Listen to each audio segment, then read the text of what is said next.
노후의 편의점은 절대 망하지 않는다고 믿었던 저의 선택. 지금은 깊은 후회로 남습니다. 이 영상을 보시는 분들, 제 이야기를 끝까지 들어주신다면 같은 길을 걸지 않으시리라 믿습니다.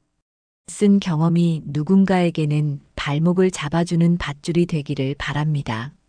시작하기 전에 구독과 좋아요 눌러주시면 이런 현실 이야기를 더 전해드릴 수 있습니다. 안녕하세요. 저는 평생을 회사에서 일하다가 60을 넘기고 퇴직한 사람입니다. 처음에는 그만두면 홀가분할 줄 알았습니다. 매일 새벽같이 일어나던 알람이 멈추고 출근길에 오르지 않아도 된다는 해방감이 있었습니다. 하지만 달력은 너무 빨리 넘어갔습니다. 월급이 끊기자 하루의 무게가 달라졌습니다. 퇴직금은 1억이었습니다. 평생 모아둔 돈이 아니라 제 손에서 이제 막 풀려난 돈이었습니다. 이 돈을 어떻게 지켜야 할지가 제일 큰 숙제였습니다. 은행에 넣자니 이자는 숨이 가쁜 아이처럼 짧고 미약했습니다. 주식이나 부동산은 겁이 났습니다. 그런데 주변에서 한 목소리로 말했습니다. 편의점은 절대 망하지 않는다고. 누구든 할 수 있고 사람 사는 동네라면 어디서든 돈이 된다고 했습니다. 본사에서 다 해주니 걱정할 것도 없다고 했습니다. 저는 그 말을 믿고 싶었습니다. 아내는 조심스럽게 반대했지만 결국 흔들렸습니다. 본사 상담실에 들어서던 날을 아직도 기억합니다. 정장을 입은 직원은 미소를 지으며 차트를 펼쳤습니다. 매출 전망 곡선은 가파르게 오르고 있었습니다. 첫 해만 잘 버티면 매달 일정 수익이 보장된다고 했습니다. 행사 지원도 많으니 걱정하지 않아도 된다고 했습니다. 아내가 물었습니다. 혹시 위험은 없냐고. 그는 고개를 단호히 저었습니다. 편의점이 문 닫는 일은 드물다고 했습니다. 오히려 안정적인 업종이라며 자신 있게 설명했습니다. 그의 말투와 태도는 흔들림이 없었습니다. 그 순간 제 마음속 불안도 사라지는 듯 했습니다. 집으로 돌아와 밤늦도록 계산기를 두드렸습니다. 퇴직금 전액을 투자하면 대출을 조금 보태도 운영은 가능했습니다. 매출 예상치에서 임대료와 인건비를 빼니 남는 돈이 생각보다 괜찮았습니다. 우리도 이제 안정된 노후를 가질 수 있다는 희망이 생겼습니다. 아내도 고개를 끄덕이며 이제 결심하자고 했습니다. 며칠 뒤 본사 직원이 가져온 상권 분석지를 다시 펼쳤습니다. 빨간 점으로 표시된 매장 위치는 유동인구가 많아 보였습니다. 근처에 학교와 아파트 단지가 있었고 버스 정류장까지 표시되어 있었습니다. 이 정도면 실패할 리 없다는 확신이 들었습니다. 마치 보증서를 쥔 듯한 기분이었습니다. 그날 밤 아내와 저는 서로의 손을 꼭 잡았습니다. 퇴직 후 처음으로 미래에 대한 희망을 나눴습니다. 새벽에도 불이 꺼지지 않는 가게를 떠올리며 웃었습니다. 그 불빛이 우리의 노후를 지켜줄 거라 믿었습니다. 그러나 그 불빛은 곧 우리를 집어삼킬 불씨가 되었습니다. 계약서에 도장을 찍던 날, 우리는 뒤돌아보지 않기로 했습니다. 편의점은 망하지 않는다. 그 말이 자꾸 귓가에 맴돌았습니다. 사람들의 조언이 마치 보장처럼 느껴졌습니다. 우리는 이제 안전한 길로 들어선 줄 알았습니다. 그러나 그 길은 함정으로 이어지고 있었습니다. 가게 문을 열던 첫날 아침, 매장은 꽃다발과 풍선으로 가득했습니다. 본사 직원들은 활기차게 인사를 건넸고 동네 이웃들도 호기심에 발걸음을 멈췄습니다. 저와 아내는 그 모습을 보며 안도했습니다. 퇴직금을 쏟아부은 선택이 틀리지 않았다고 믿었습니다. 노후가 안정될 거라는 희망이 다시 심장 깊숙이 뛰기 시작했습니다. 첫날 매출은 기대 이상이었습니다. 행사 상품을 잔뜩 들고 나가는 손님들, 편의점에 처음 들른 학생들의 웃음소리. 아내는 계산대에 서서 환하게 웃었고 저는 진열대를 정리하며 만족스러워했습니다. 밤늦도록 불이 켜져 있었지만 피곤하지 않았습니다. 그 불빛은 우리 가정의 새 출발을 밝혀주는 것 같았습니다. 며칠 동안은 정말 꿈 같았습니다. 본사에서 내려온 행사 물품은 금세 팔려나갔고 손님들은 북적였습니다. 이웃들은 편리하다며 자주 들렀고 학생들은 삼삼오오 모여 음료와 과자를 사갔습니다. 통장에 찍히는 매출 수치는 힘든 하루를 보상해주는 듯 했습니다. 아내도 이제야 안심이 된다며 제 손을 꼭 잡았습니다. 하지만 달콤함 뒤에는 작은 금이 보이기 시작했습니다. 팔리지 않은 물건들이 진열대 구석에 쌓여갔습니다. 행사가 끝난 뒤에는 손님이 줄어들었고 매출도 급격히 떨어졌습니다. 본사에서 밀려온 물품들은 강제로 받아야 했습니다. 유통기한이 짧은 상품은 그대로 폐기할 수밖에 없었습니다. 인건비 문제도 고민이었습니다. 직원을 쓰려니 비용이 부담됐고 그렇다고 혼자 운영할 수는 없었습니다. 결국 아내와 교대로 근무하기로 했습니다. 새벽에는 제가 가게를 지키고 낮에는 아내가 대신 들어왔습니다. 하지만 생활의 리듬은 점점 무너져 갔습니다. 손님 없는 시간에도 가게 불은 꺼지지 않았습니다.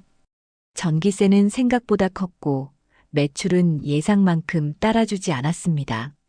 본사에서 수수료와 로열티를 가져간 뒤 남는 돈은 많지 않았습니다. 처음에 보이던 장밋빛 계산표는 어디에도 없었습니다. 조금씩 그러나 확실하게 현실이 밀려오기 시작했습니다. 아내는 새벽에 제가 지쳐있는 모습을 보고 한숨을 쉬었습니다. 왜 이렇게 힘든 선택을 했냐는 말을 돌려서 내뱉었습니다. 저는 괜찮다고 시간이 지나면 나아질 거라고 했습니다. 하지만 제 목소리에도 힘이 없었습니다. 스스로도 확신을 잃어가고 있었으니까요. 본사 직원은 정기적으로 찾아와 재고를 채워 넣었습니다. 우리가 원하지 않아도 물건은 계속 들어왔습니다. 팔리지 않는 아이스크림, 잘 팔리지 않는 음료까지 가득했습니다. 그는 웃으며 말했습니다. 곧 여름이 오면 잘 팔릴 거라고. 그러나 냉동고는 이미 가득 차 있었습니다. 밤이 깊어갈수록 손님은 줄었습니다. 저는 피곤한 눈을 비비며 계산대에 앉아 있었습니다. 가끔 들어오는 손님은 담배 한 갑이나 음료 하나만 집어갔습니다. 그 몇백 원의 수익을 지키기 위해 불을 켜둔 채 밤을 새워야 했습니다. 그때서야 깨닫기 시작했습니다. 편의점은 쉬운 일이 아니었습니다. 그럼에도 불구하고 우리는 스스로를 다독였습니다. 첫 달은 원래 적자라고 곧 나아질 거라고 말했습니다. 이웃들이 점점 익숙해지면 손님도 늘 거라고 믿었습니다. 아내는 피곤한 얼굴로 제게 말했습니다. 그래도 우리 함께하니 버틸 수 있다고. 그 말에 잠시 마음이 놓였지만 불안은 이미 안쪽에서 꿈틀대고 있었습니다. 매장은 분명히 불을 밝히고 있었는데 통장은 점점 어두워지고 있었습니다. 손님이 없는 시간에도 불은 꺼지지 않았고 전기세 고지서는 매달 더 무겁게 다가왔습니다. 팔리지 않는 상품들이 진열대 구석에 눌러 앉았고 유통기한이 지나 폐기되는 일이 반복됐습니다. 그 순간마다 저는 마치 제 노후가 쓰레기통에 던져지는 것 같았습니다. 아내의 얼굴에도 피로가 겹겹이 쌓여갔습니다.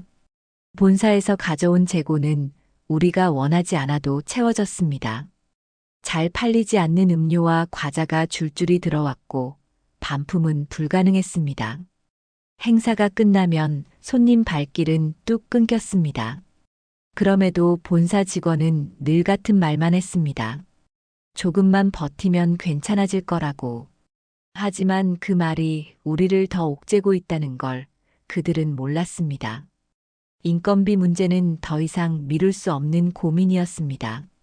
알바를 쓰자니 적자가 더 커졌고 그렇다고 둘만 운영하기엔 체력이 버티지 못했습니다. 새벽에는 제가 계산대를 지켰고, 낮에는 아내가 대신 들어왔습니다. 잠은 쪼개어 잘 수밖에 없었고, 식사는 허겁지겁 컵라면으로 때웠습니다. 건강은 조금씩 무너지고 있었지만, 가게를 지키는 게 우선이었습니다. 밤을 지새우는 동안 저는 창밖을 보며 한숨을 내쉬곤 했습니다. 편의점 불빛이 노후를 지켜줄 거라 믿었는데 지금은 족쇄처럼 느껴졌습니다. 아내는 낮에도 멍하니 계산기를 두드리며 고개를 저었습니다. 이제 그만해야 하지 않느냐는 말을 꺼냈다가 곧 입을 다물었습니다. 저 역시 답을 내놓지 못했기 때문입니다. 통장에 남은 돈은 갈수록 줄어들었습니다. 임대료, 관리비, 전기세, 그리고 본사 수수료까지 빠져나가면 손에 쥐는 건 거의 없었습니다. 첫 달은 원래 힘들다고 스스로를 위로했지만 2달, 3달이 지나도 상황은 나아지지 않았습니다. 매출은 오르지 않았고 재고만 쌓였습니다. 퇴직금은 이미 반도 남지 않았습니다. 아내는 어느 날 제게 조용히 말했습니다. 이제라도 접자고. 하지만 저는 고개를 저었습니다. 이제 와서 포기하면 그동안 흘린 땀이 아깝다고 했습니다. 아내는 더 말하지 않았지만 그 눈빛 속에는 원망이 스쳐갔습니다. 그 침묵이 오히려 제 마음을 더 무겁게 만들었습니다. 밤 근무를 마치고 돌아오면 제 몸은 돌덩이처럼 무거웠습니다. 눈은 충혈되어 있었고 허리는 늘 뻐근했습니다. 그러나 쉬지 못했습니다. 잠시 눕는 사이에도 가게 생각이 머릿속을 떠나지 않았습니다. 수익과 손실이 뒤엉켜 숫자로만 눈앞을 맴돌았습니다. 손님들은 점점 줄어들었습니다. 경쟁 매장이 길 건너에 새로 들어섰고 더 큰 할인 행사를 벌였습니다. 우리 가게는 점점 외면당했습니다. 손님 없는 가게에서 불만 켜놓은 채 시간을 보낼 때 저는 서서히 무너지고 있었습니다. 노후의 길이라고 믿었던 선택이 사실은 함정이라는 걸 이제야 깨닫기 시작했습니다. 아내와의 대화도 점점 짧아졌습니다. 피곤한 얼굴로 서로 교대할 때마다 말보다 한숨이 먼저 나왔습니다. 나는 아직 버틸 수 있다고 했지만 마음은 이미 흔들리고 있었습니다. 아내는 답하지 않았습니다. 그 침묵이 우리 사이에 더 큰 벽을 쌓아 올리고 있었습니다. 통장 잔고가 바닥을 드러내던 날, 저는 현실이 더 이상 미뤄지지 않는다는 걸 알았습니다. 매출은 늘지 않았는데 지출만 커졌습니다. 임대료, 관리비, 전기세는 고정적으로 빠져나갔고 본사의 수수료는 남는 목조차 빼앗아갔습니다. 퇴직금은 이미 절반 이상 사라졌고 대출 상환일이 다가올수록 가슴은 답답했습니다. 노후를 위한 안전망이 아니라 족쇄를 끌고 사는 기분이었습니다. 그날 밤 아내는 계산기를 두드리다 손을 멈추고 고개를 숙였습니다. 이제 그만하자. 이렇게는 더 못 버티겠다고 낮은 목소리로 말했습니다. 저는 고개를 저으며 아직은 버틸 수 있다고 했습니다. 그동안 쏟아부은 시간이 아까웠고 여기서 포기하면 모든 게 허사가 된다고 생각했습니다. 그러나 제 말은 스스로를 향한 변명에 가까웠습니다. 본사는 오히려 우리에게 더 많은 투자를 요구했습니다. 행사를 늘리면 매출이 오른다며 광고비를 더 쓰라고 했습니다. 재고 부담은 늘어나는데 수익은 보장되지 않았습니다. 거절할 수 없는 구조 속에서 우리는 점점 더 깊은 수렁에 빠져들었습니다. 아내의 얼굴은 점점 말라갔고 제 몸은 무거워졌습니다. 시간이 갈수록 빚은 불어나기 시작했습니다. 카드론을 돌려막고 은행 대출을 추가로 받았습니다. 처음에는 금세 갚을 수 있으리라 믿었습니다. 하지만 매출은 변하지 않았고 빚은 눈덩이처럼 커졌습니다. 나는 매일 아침 빚의 무게를 등에 지고 가게 문을 열었습니다. 아내와의 대화는 점점 짧아졌습니다. 교대 시간에 서로 마주치면 한숨만 오갔습니다. 나는 아직 버텨야 한다고 말했지만 아내의 눈빛은 이미 멀어져 있었습니다. 그 눈빛을 마주할 때마다 마음은 무너졌습니다. 그러나 포기한다는 말은 끝내 입 밖에 내지 못했습니다. 어느 날 은행에서 독촉장이 날아왔습니다. 빨간 글씨로 적힌 경고 문구는 칼처럼 제 가슴을 찔렀습니다. 나는 손을 떨며 종이를 접었습니다. 아내는 말없이 그것을 받아들고 깊은 한숨을 내쉬었습니다. 우리 둘 사이에 감히 꺼내지 못한 단어가 떠올랐습니다. 파산이라는 단어였습니다. 가게 불은 여전히 켜져 있었지만 내 안에서는 희망이 꺼져갔습니다. 손님이 드문드문 들어와 담배 한 갑을 사가면 그 몇백 원이 기적처럼 느껴졌습니다. 그러나 그 돈으로는 감당할 수 없는 구멍이 너무 많았습니다.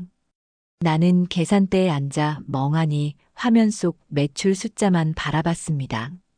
하루 종일 일하고도 손에 남는 게 없다는 사실이 나를 짓눌렀습니다.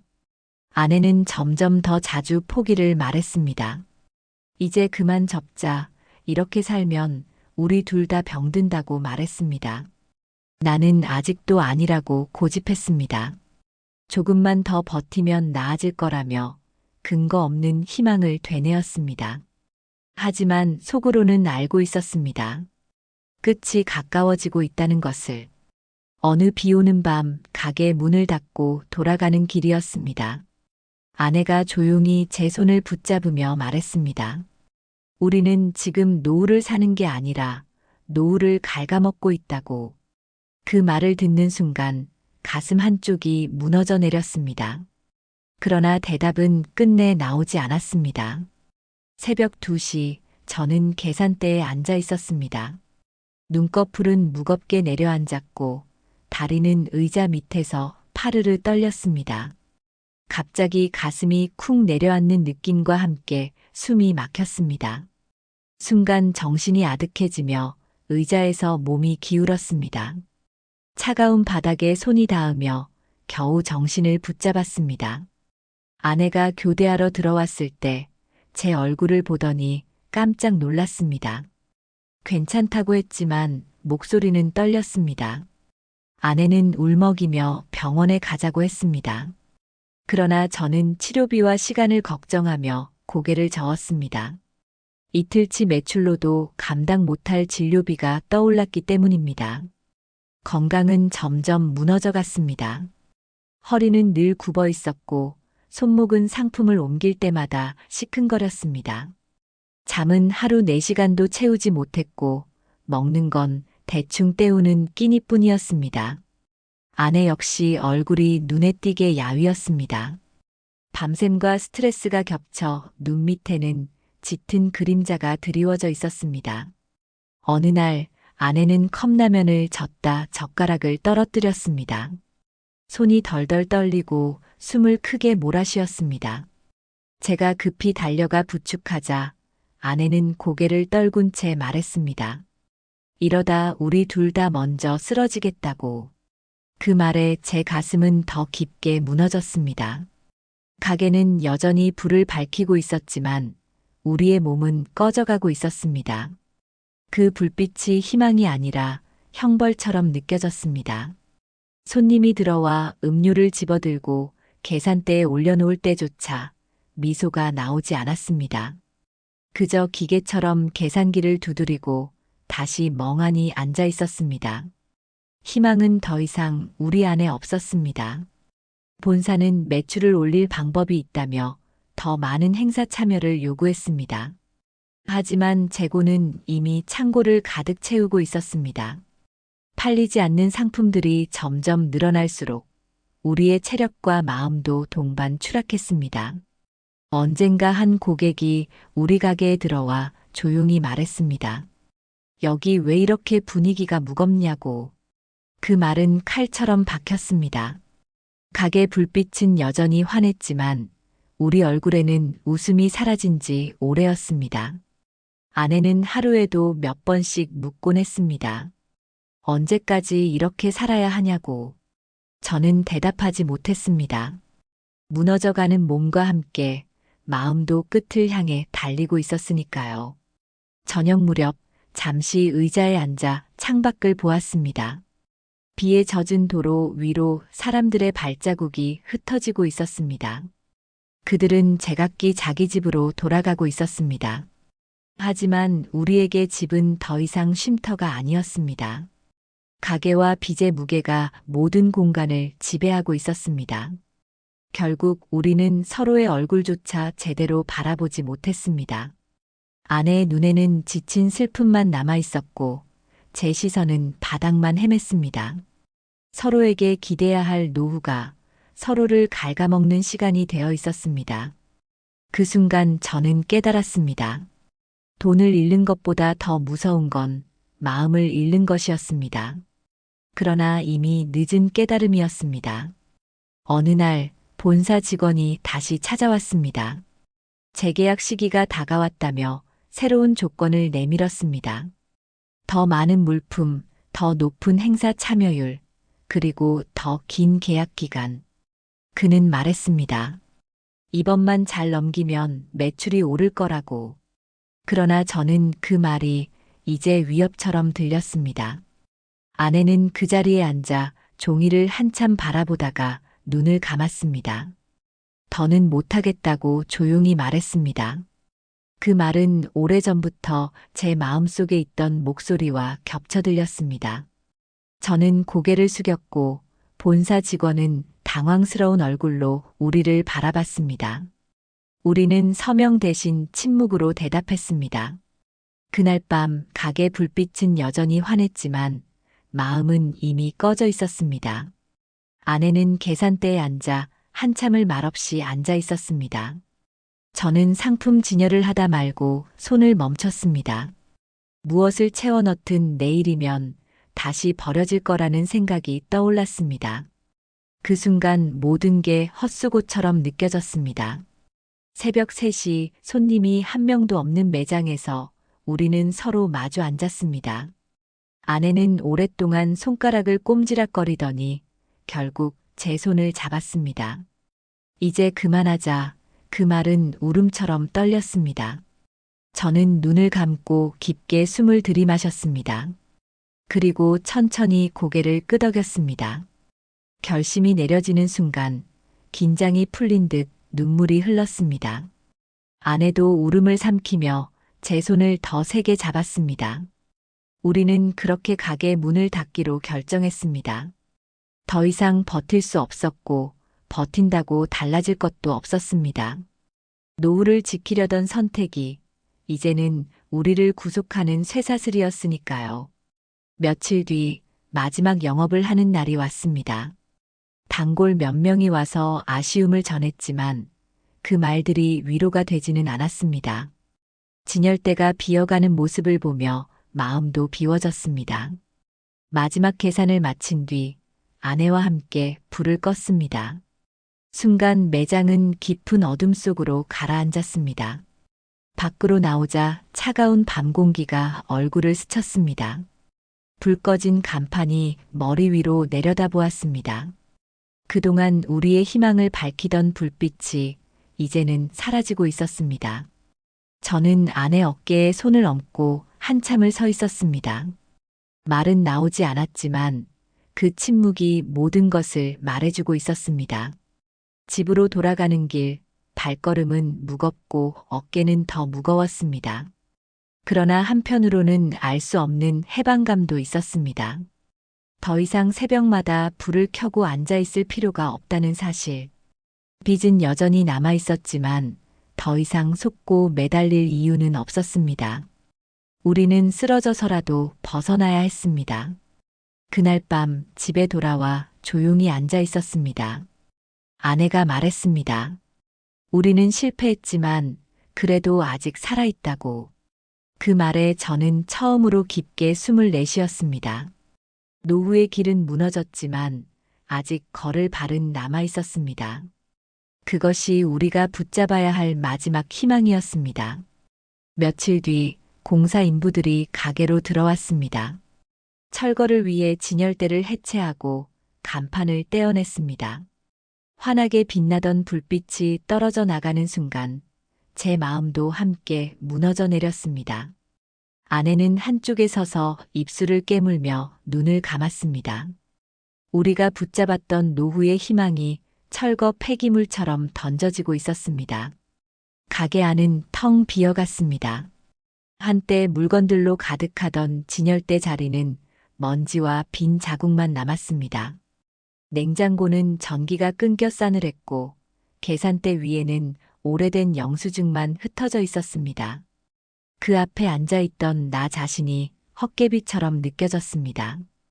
우리는 그렇게 전부를 잃었습니다. 퇴직금 1억은 흔적도 없이 사라졌습니다. 남은 건 대출 원금과 이자뿐이었습니다. 한때 믿음이었던 본사의 말은 이제 사기처럼 들렸습니다. 망하지 않는다는 약속은 허상에 불과했습니다.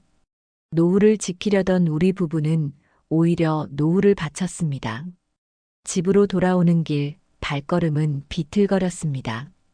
아내는 한마디도 하지 않았습니다. 그 침묵이 오히려 울음보다 더 크게 느껴졌습니다. 저는 조심스레 아내의 손을 잡았습니다. 아내의 손은 차가웠지만 힘주어 잡힌 손길이 아직 살아있음을 알려주었습니다. 그날 밤 우리는 작은 거실에 나란히 앉았습니다. 둘 다 아무 말도 하지 않았습니다. 집안은 고요했지만 마음속에서는 수많은 질문이 떠올랐습니다. 왜 그때 멈추지 않았을까? 왜 그렇게 믿었을까? 그 질문들은 서로에게 상처처럼 남았습니다. 그러나 잃은 것만 있는 건 아니었습니다. 우리는 아직 살아 있었습니다. 폐허가 된 매장처럼 무너졌지만 적어도 서로가 남아 있었습니다. 아내가 조용히 말했습니다. 우리는 바닥을 봤으니 이제 올라갈 일만 남았다고. 그 말은 쓰러진 저를 붙잡아 세워주는 힘이 되었습니다. 나는 천천히 고개를 끄덕였습니다. 돈은 잃었지만 마음까지 잃어버리면 끝이라는 걸 알았습니다. 우리는 실패 속에서 살아남는 법을 배워야 했습니다. 노후의 함정은 깊었지만 거기서 빠져나오는 길을 찾아야 했습니다.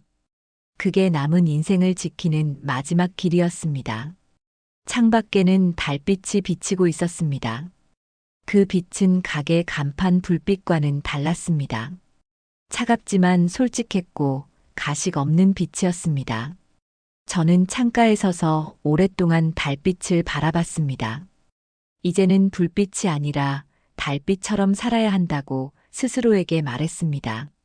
아내가 다가와 제 옆에 섰습니다. 우리는 창밖을 함께 바라보았습니다. 말은 없었지만 그 순간 서로의 마음이 이어져 있음을 느꼈습니다. 우리가 가진 건 서로뿐이었고 그것이 다시 시작할 수 있는 힘이었습니다. 폐허 위에서도 길은 남아 있었습니다.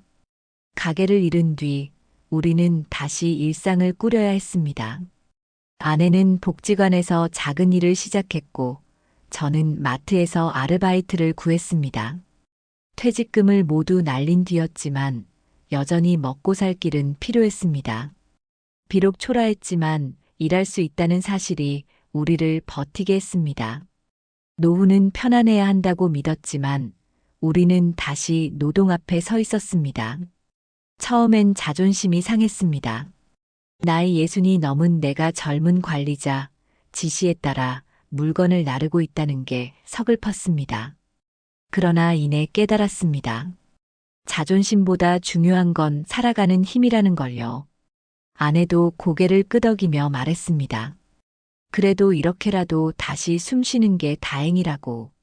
그 순간 우리는 여전히 살아있다는 사실이 위로가 되었습니다. 주변 이웃들은 처음엔 놀랐습니다. 그렇게 번듯하던 편의점을 왜 접었냐고 물었습니다. 저는 대답 대신 웃음으로 넘겼습니다. 망하지 않는다는 말을 믿었던 우리의 선택이 얼마나 어리석었는지 설명하기엔 목소리가 떨렸습니다. 그러나 언젠가는 이 이야기를 꺼내야 한다는 생각이 들었습니다. 시간이 흐르며 저는 조금씩 달라졌습니다. 돈만 쫓던 눈길에서 이제는 삶 자체를 바라보게 되었습니다. 아내와 함께 늦은 오후 공원을 걸을 때 바람과 햇살이 전처럼 따뜻하게 느껴졌습니다. 우리가 잃은 건 크지만 다시 느끼는 작은 행복도 있었습니다. 이것이 우리가 붙잡을 수 있는 마지막 선물이었습니다. 어느 날 복지관 강의실에서 강사가 말했습니다. 노후의 가장 큰 위험은 잘못된 믿음이라고. 저는 그 말을 듣는 순간 숨이 멎는 듯 했습니다. 편의점은 망하지 않는다는 말, 그것이 바로 우리를 무너뜨린 믿음이었습니다. 잘못된 믿음은 돈보다 더 큰 빚을 남긴다는 걸 이제야 알았습니다. 아내와 저는 저녁 식탁에 마주 앉아 자주 이야기했습니다. 앞으로는 작은 일에도 서로 의지하며 살자고. 이제는 무리하지 않고 욕심내지 않고 남은 인생을 단단하게 지키자고 다짐했습니다. 우리가 진 빚은 당분간 갚아야겠지만 마음의 빚은 그날로 조금은 줄어들었습니다. 그 다짐이 다시 걸어갈 길이 되었습니다. 노을이 지는 저녁, 저는 아내와 벤치에 앉아 있었습니다. 아이들이 뛰어노는 소리가 멀리서 들렸습니다. 그 소리를 들으며 문득 웃음이 나왔습니다. 노후는 편안함이 아니라 버티며 살아가는 힘 속에 있다는 걸 깨달았기 때문입니다. 우리는 쓰러졌지만 다시 일어설 수 있었습니다. 이제 저는 이렇게 말할 수 있습니다. 망하지 않는다는 말은 없습니다. 노후의 길은 누구도 보장하지 않습니다. 다만 스스로 지켜야 하고 준비해야 한다는 것만은 분명합니다. 그 늦은 깨달음이 제 마지막 증언입니다. 여러분, 노후에는 절대 망하지 않는 길이란 없습니다. 저의 실패가 누군가에게는 경고가 되고 또 다른 누군가에게는 희망의 선택이 되길 바랍니다. 끝까지 들어주셔서 고맙습니다. 더 많은 현실 이야기를 듣고 싶으시다면 구독과 좋아요 잊지 말아주세요.